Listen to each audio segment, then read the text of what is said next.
All right, all praise, glory, and honors most certainly due to the Most High Yah, the God of the patriarchs Abraham, Isaac, and Jacob. And I want to say peace to each and every one of you in the name of His Son. Hopefully, you can hear me. Okay, I'm just checking that. And once I get done with that, we're going to get started. So give me one moment. I just want to make sure everybody can hear me all right.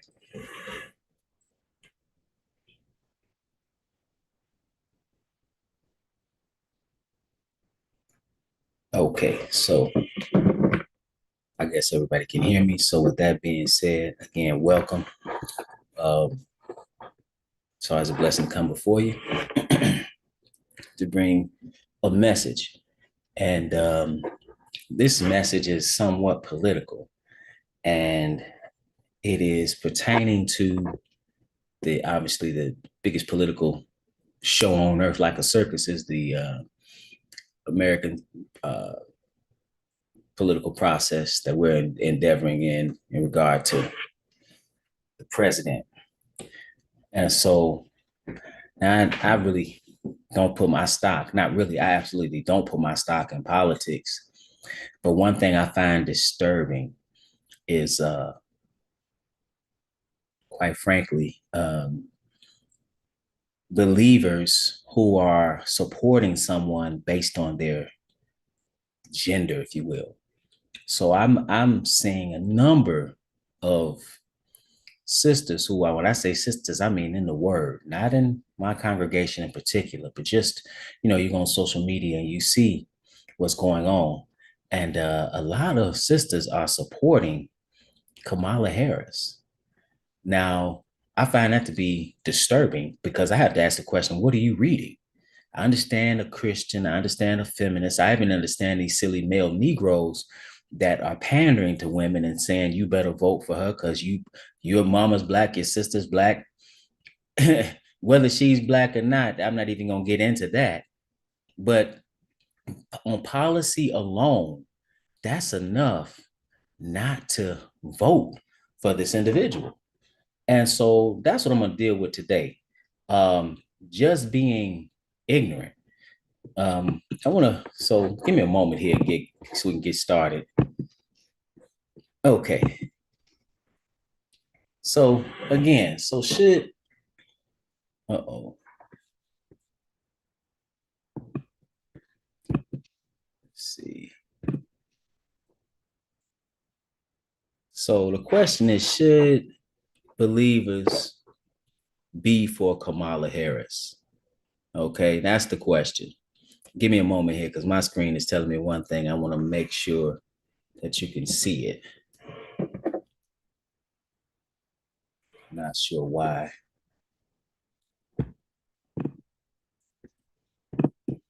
Huh.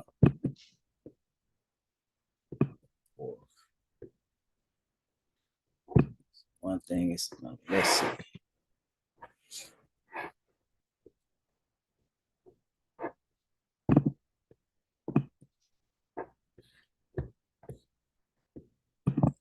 Okay, give me a second. Bear with me. I'm on a new computer and having issues. So give me a moment.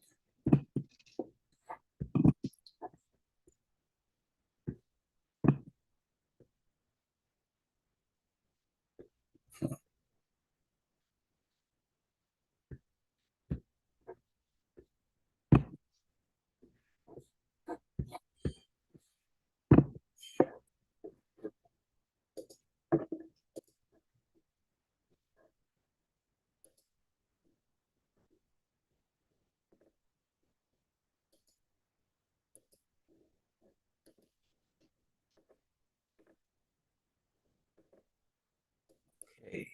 Again, give me one moment here. We'll get going. I apologize. Trying to get things going here.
Hmm. Okay, give me a moment again. I apologize. Just trying to get this thing going. For some reason, it won't share the screen. Okay. Hopefully, I think it's doing it now. Okay. Um, so it says again, so should believers be for Kamala? You know, you hear a lot of this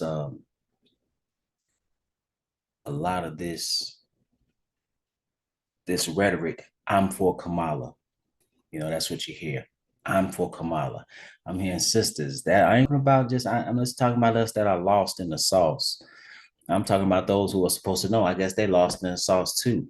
Boy, I tell you, the culture is very powerful.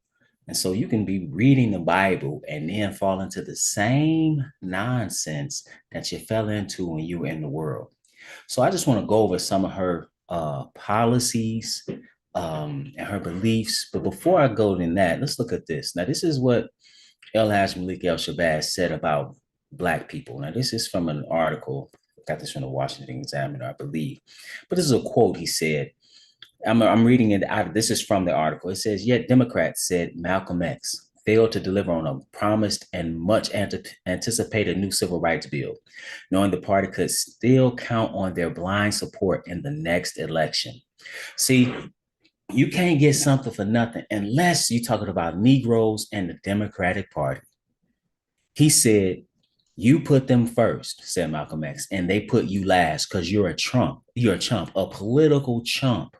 Anytime you throw your weight behind a political party that controls 2/3 of the government, and that party can't keep the promise that it made to you during election time, and you are dumb enough to walk around continuing to identify yourself with that party, you're not only a chump, but you're a traitor to your race. Now, he called you a chump. I'm going to call you a hoe.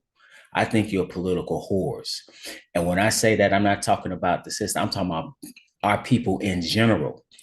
Um, in particular, we now hit their bottom, the Democratic Party's bottom bees or bottom hole is these people like Al Sharpton, Jesse Jackson, Van Jones, these people that are talking heads for the Democratic Party. And they have made, and not only them, you go on black radio and you hear them. Again, more whores as they pump music that promotes literal whoredom. They in the meantime, in the between time, when they're speaking to you, they're pushing political whoredom, and they want to get all their hoes in line. Just like the pimp, that's what he does. He gets one hoe to control the other hoes, tell them, up them on some game, tell them what they're supposed to do. And that's how they talk to us. I used to say, man, they're talking to us like we're stupid. They're talking to us like we're stupid. And I'm offended. They're talking to us like they're stupid, like we're stupid. We are stupid. That's the reality. Um, and anytime they can pander to you in the ways in which they pander to us, and we fall for it at a 90% clip, we stupid. Now that's harsh. We can come up with all kinds of excuses, but the reality is it's time out for being stupid. Okay. Because they don't have to give us anything. If anything, they'll give us some symbolism. They're giving us an apology as Clinton did years ago for slavery. They had to backtrack. They'll give us a day, Martin Luther King Jr. birthday, or they'll give us, we'll give you a museum. But when you ask for tangible things like reparations, Negro, if you don't go back to Africa, that's how they act. When you ask for tangible things, what are you gonna do for Black people? I can't do nothing just for Black people. I'm gonna do something for everybody, and Black people will be included. You did something just for these homosexuals. You do something just for these Asians. You're doing something for all kind of people. You can't count. I'm not into. If you want to talk about doing something against people or people being wrong, you got, if you look in the tally, you got 246 years of slavery, 100 years of Jim Crow, the era of mass incarceration that you've done against Black people, program after program after program against Black people. But I can't do anything directly for Black people, but I want you Negroes to vote for me. And if you don't vote for me, you ain't Black. Isn't that what Joe Biden said? If you don't vote for me, you ain't Black, right? Prior to that, what did Hillary Clinton say? Well, on the Breakfast Club, on that same show, again, you got some political whoredom going on. In the biggest platforms, you got a bunch of whores.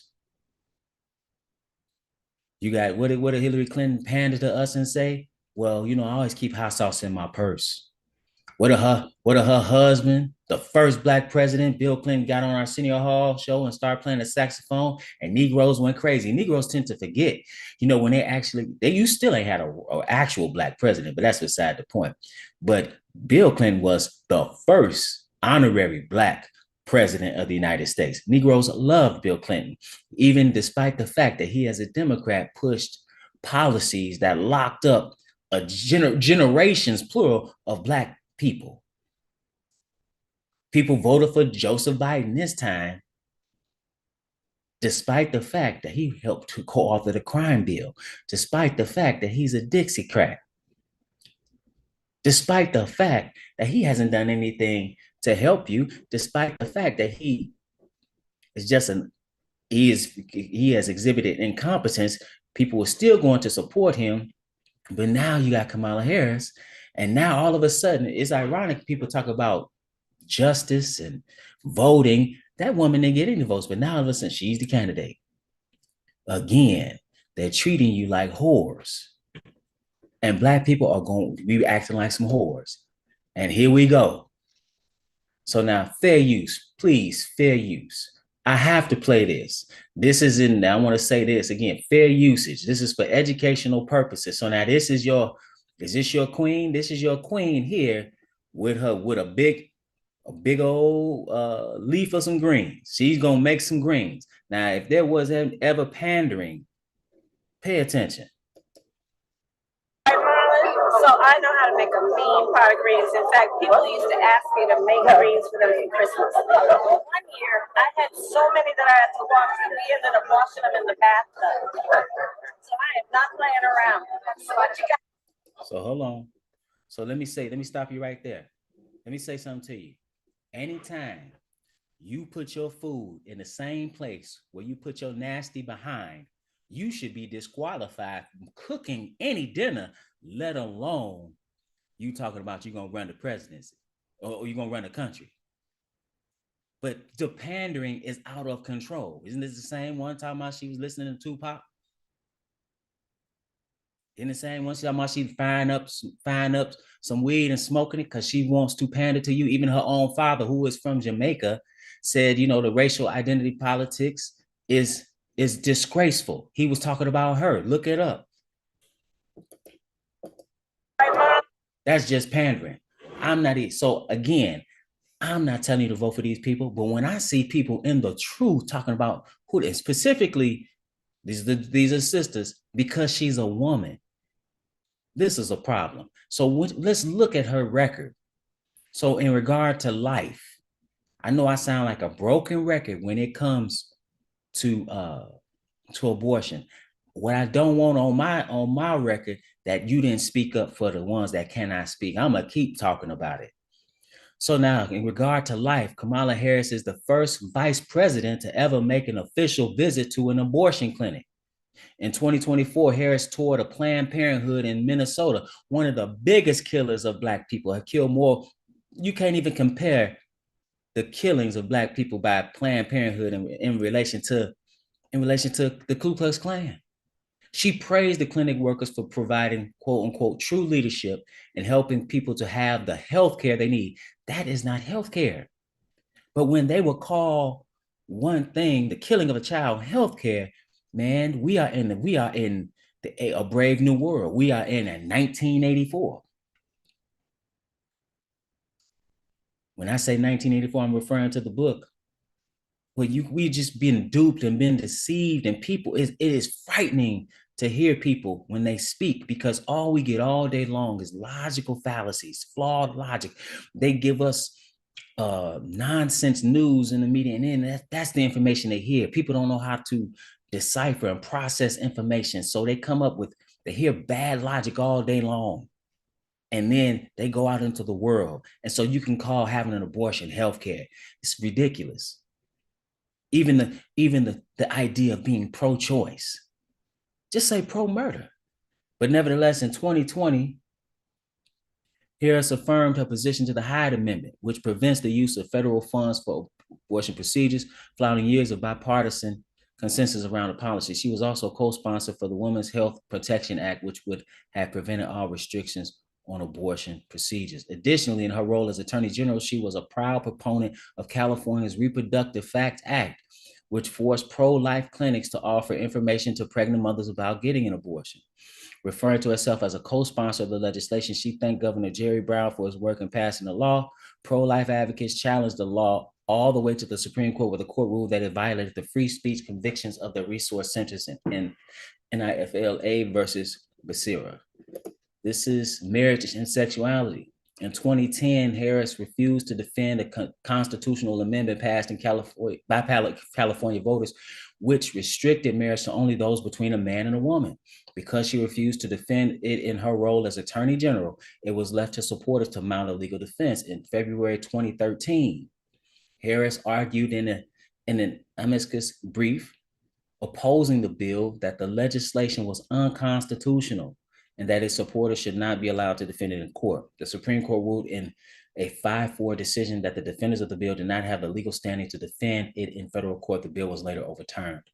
Harris has also been a vocal supporter of the Extreme Equality Act, which would add sexual orientation and gender identity to the Civil Rights Act of 1964. Again, all that we shall overcome, all that ain't gonna let nobody turn me around, all that getting killed, all the bloodshed, all of us are incarcerated to get these bills passed, get civil rights legislation, all that marching and nonviolence while the police dogs biting women and going upside your head and throwing your kids in prison as they protest, throwing them in the jails.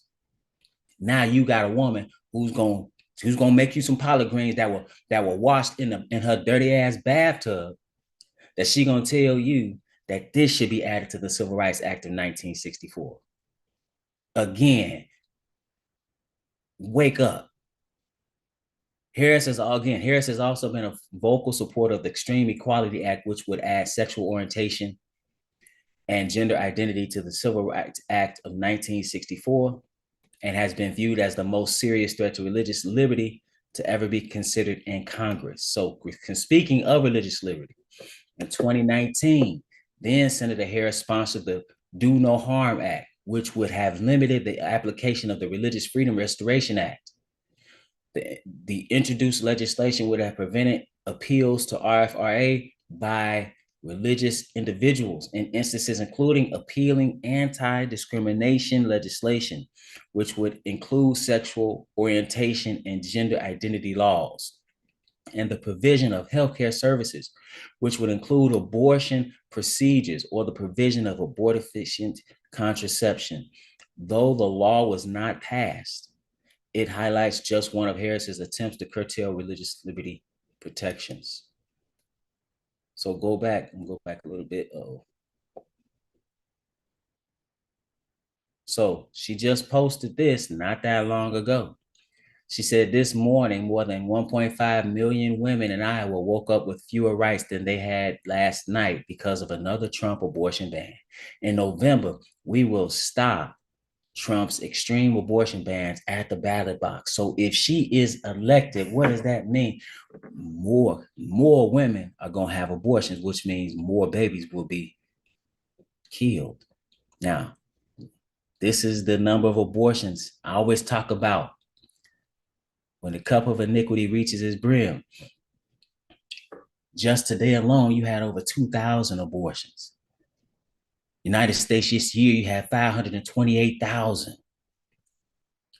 Since Roe v. Wade, you had almost 66 million abortions. Black babies, you had almost 20 million abortions. And depending on who you count, is more than that, how you count it. But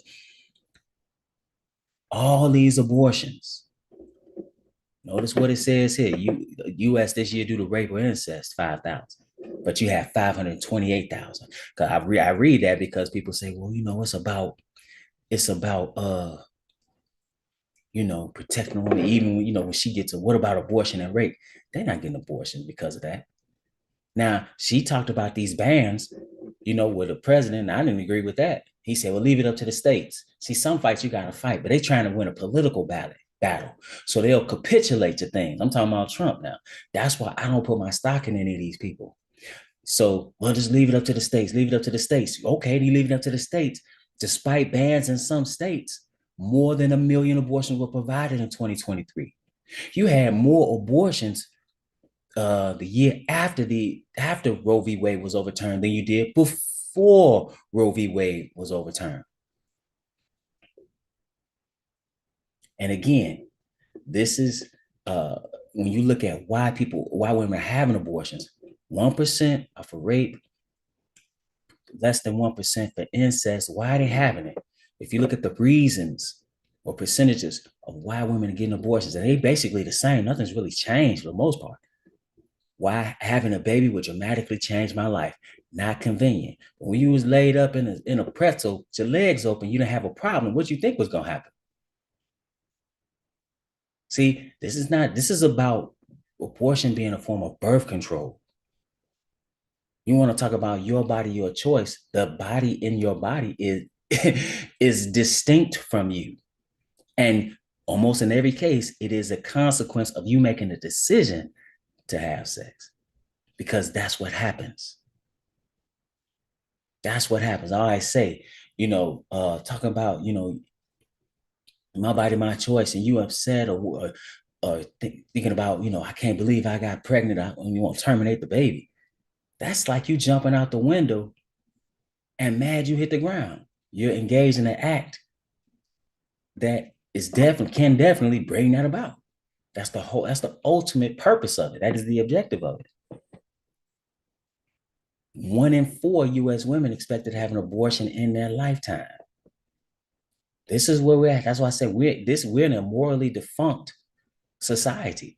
And so now I question believers who are supporting people who are morally defunct, these politicians. How are you going to support somebody who's supporting this? I showed this some time ago.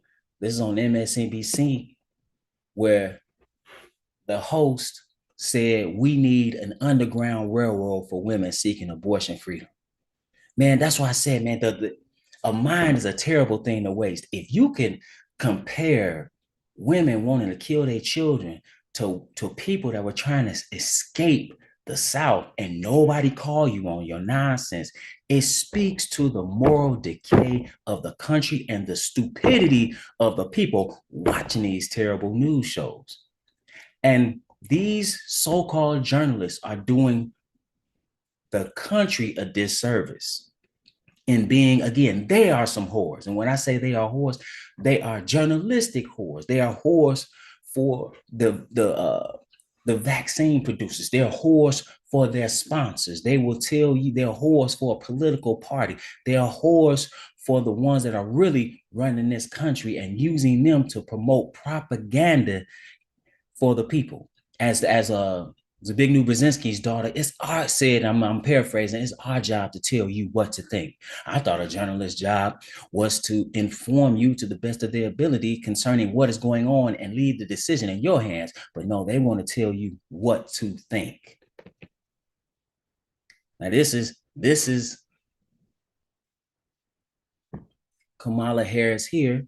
In both of these still shots here, one to the left, she's reminiscing about how she married these two men on Valentine's Day in 2004, during a short period in which same-sex couples could obtain marriage licenses in San Francisco. On the right, she's officiating a wedding for two women.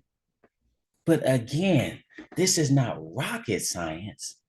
And you can marry anybody you want to as long as they are obviously consenting of age and of the opposite sex. You can't even marry somebody of the same sex, because what did the Lord say? Therefore shall a man leave his father and his mother and shall cleave unto his wife, and they shall be one flesh. So how do you consummate a marriage between two men? Think about that. That is violent. You gonna consummate a marriage between two men? How you gonna consummate it? That's not even marriage. And what are you coming together for? What is the soul? Why did he bring them together? Let's read that. That's Malachi. Let's read it. Let's read it. This is Malachi. Why did he bring a man and a woman together as one? This is Malachi, the second chapter, and verse 15. He said, and did not he make one? Yet had he the residue of the spirit, and wherefore one? In other words, why did he make him one? That he might seek a godly seed. That's the reason. That's the reason. You can't do that. This is her at a rally. That's her husband to her left. She's at the gay pride parade, excuse me, not a rally, but a gay pride parade. So this is who you are with.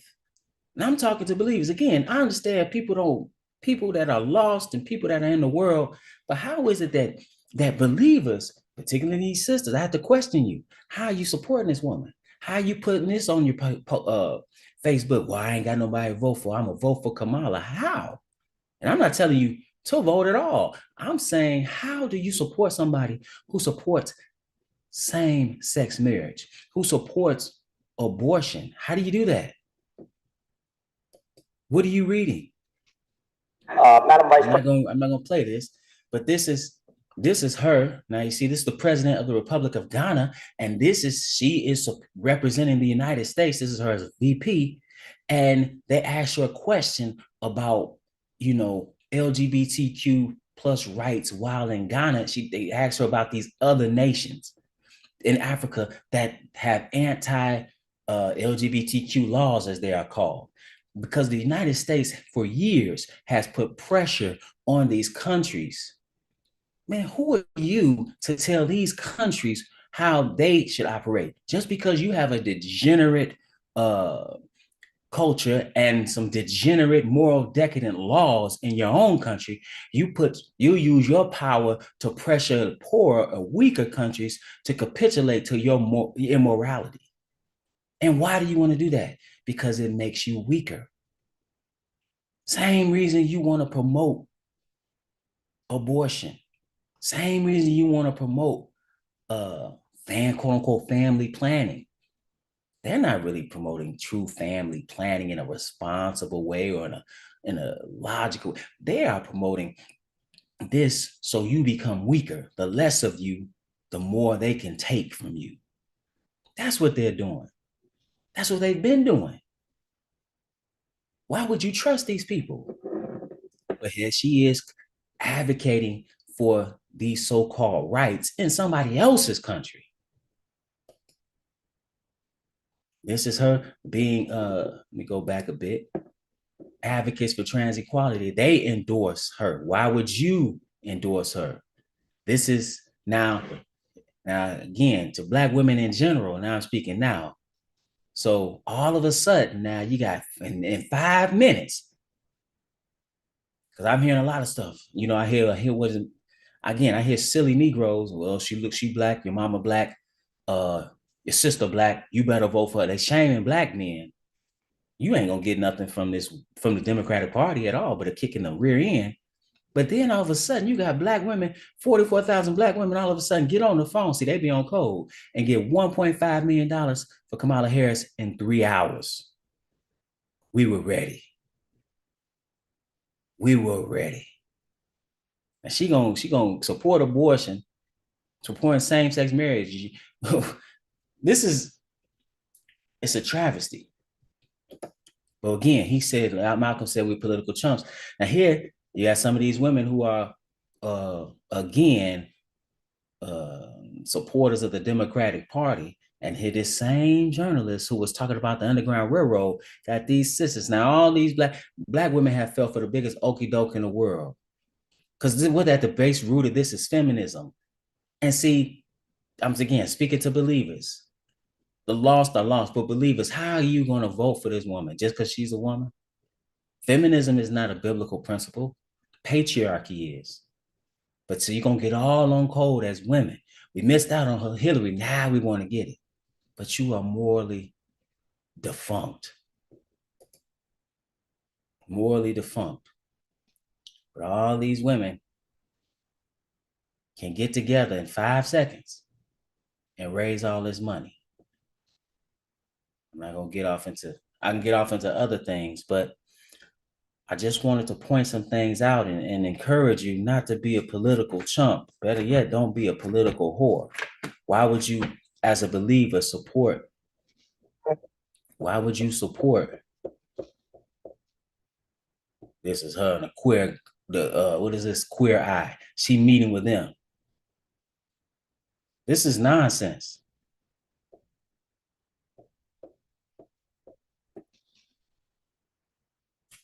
This is nonsense. In regard to the child, I'm gonna read one other thing just in regard to these babies. This is Psalms 127. I'm gonna pick it up at verse 3. It said, "Lo, children are an heritage of the Lord, and the fruit of the womb is his reward." Okay, so now children are a blessing. Children are not something that you're supposed to just kill in the womb. And that's the time you're supposed to be safest in your mother's womb. That's the time you're most vulnerable. And so now you have normalized the destruction of life. And for you to continue, that's why I say, man, I question if this is the worst generation of women in human history. I know that's harsh, but I'm looking at the rates because a woman's supposed to be at the core, a mother. How many kids you gonna kill? How many kids are you going to kill? How many kids you gonna have out of wedlock? How much more of this you gonna do? And for the men who have become pacified, who have become, again, this might be the era of the weakest men in human history. Why are you allowing your women to do this? Why are you following these women? Why are you being shamed at being masculinity when it was masculinity that built all of civilization, that wrote all of the canons? Stop being whores. Stop being whores. I thank you for your time.